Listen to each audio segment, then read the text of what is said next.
de le voir. L'imaginer rendre les armes, vous y croyez ? Vous savez, il ne le fera pas de sa propre volonté. Il a été énormément affaibli. Et il y a là un test pour le président libanais. Je pense qu'il a lui-même la volonté de désarmer le Hezbollah, mais tout cela se joue. Il faut bien comprendre que le Liban est ce qui s'appelle en anglais un failed state, un État défaillant, un État fantôme. Et donc, ce qui se joue au Liban, en fait, c'est une lutte de pouvoir entre les États extérieurs. L'Iran d'un côté, l'Arabie saoudite et les Émirats de l'autre, également le Qatar. Et donc, ce qui déterminera le désarmement, si oui ou non le Hezbollah sera désarmé, c'est qui finalement aura le dessus dans cette lutte régionale dans laquelle Israël, évidemment, a un rôle prépondérant, puisque c'est grâce à Israël que le Hezbollah a été frappé très dur et que l'Iran également. Donc je pense que cela dépendra d'abord de cette lutte régionale, et puis surtout, cela dépendra aussi de la volonté d'Israël de continuer à frapper le Hezbollah lorsqu'il reprend de la force. Donc c'est pas impossible, mais cela exige effectivement qu'Israël reste très vigilant et très actif contre la milice terroriste chiite. Vigilance d'ailleurs, est-ce que si on fait le bilan un petit peu de ces derniers mois, le principal coup dur qui a été reçu par l'Iran, c'est précisément l'affaiblissement du Hezbollah, vous diriez ? Bien entendu, puisque dans le plan iranien de destruction d'Israël, c'était le Hezbollah qui était censé neutraliser Israël avec ses centaines de milliers de missiles en cas d'une attaque israélienne contre l'infrastructure nucléaire iranienne. Et le fait qu'Israël ait réussi bien heureusement à neutraliser le Hezbollah a permis justement à Israël de pouvoir s'en prendre à l'Iran.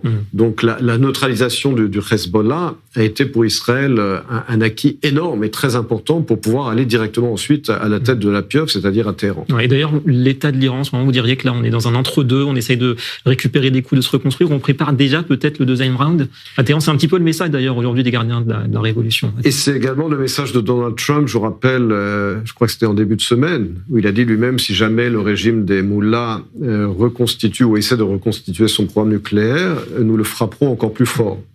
Donc je pense que le régime iranien, d'abord, est en position de faiblesse aujourd'hui, puisqu'il ne faut pas oublier aussi qu'en Iran lui-même, il y a des coupures d'électricité incessantes, un manque d'eau, un manque de vivres nécessaires.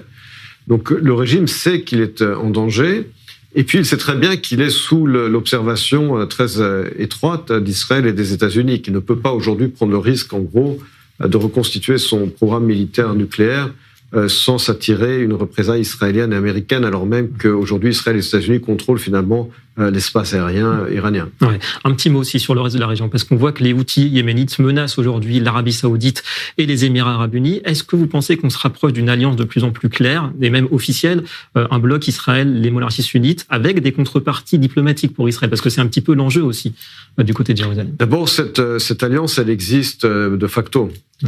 C'est ça qui a permis les accords d'Abraham. La question est de savoir aujourd'hui, la vraie question aujourd'hui est de savoir si le prince héritier saoudien MBS est prêt à franchir le pas. Et il y a là un paradoxe, dans la mesure où d'un côté, les acquis énormes, on peut dire la victoire d'Israël contre l'axe chiite a confirmé qu'Israël est la superpuissance militaire du Proche-Orient, mais d'un autre côté, justement, l'affaiblissement finalement de l'Iran, je dirais, réduit les raisons pour l'Arabie saoudite d'officialiser sa relation avec Israël. Donc finalement, la victoire israélienne contre l'axe chiite iranien, l'axe d'agression, il faut bien toujours dire l'axe d'agression, parce que les Iraniens et leurs alliés dans les médias utilisent l'expression orwellienne de axe de résistance. C'est un axe d'agression. Cet axe d'agression étant été affaibli, cela réduit paradoxalement les raisons d'MBS d'officialiser sa relation avec Israël. Donc cette victoire israélienne, en fait, a créé un paradoxe vis-à-vis de l'Arabie saoudite. Effectivement, intéressant cette situation. En tout cas, la balle dans le camp du prince MBS, on l'a bien